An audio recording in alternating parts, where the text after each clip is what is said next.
Hello, my name is Julian Rodriguez,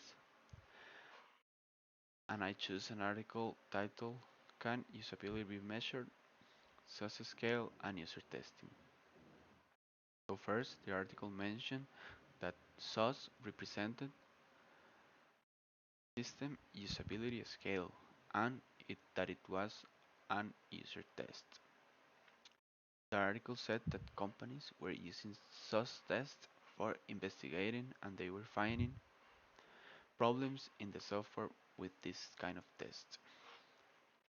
This is because usability can be really subjective and it can depend on each user because usability is a measure on how effective a digital product can be, how efficient this digital product is making the process,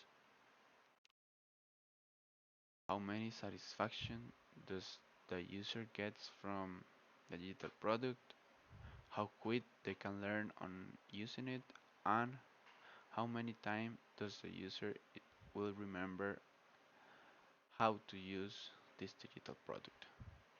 So this can vary in each user, and that's why SOS scale was invented.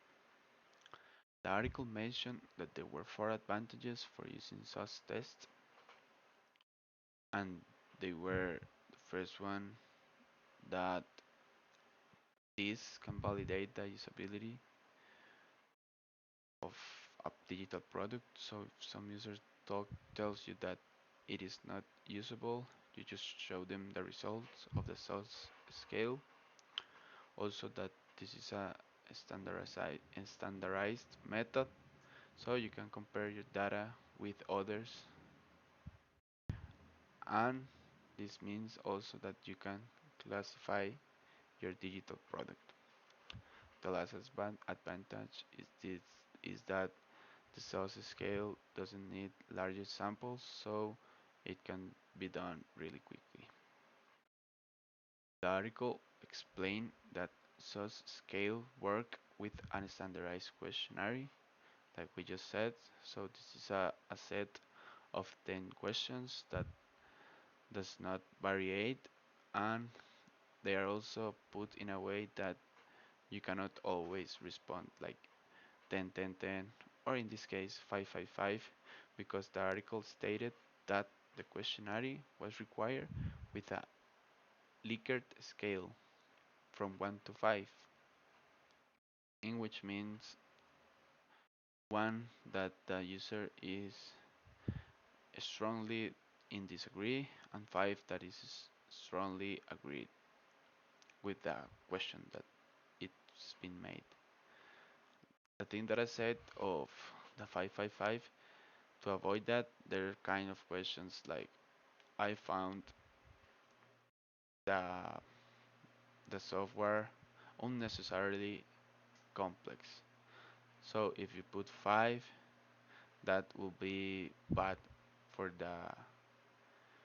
for the for the product, and the correct answer or the correct one if the product is really usable in this case will be strongly in disagree.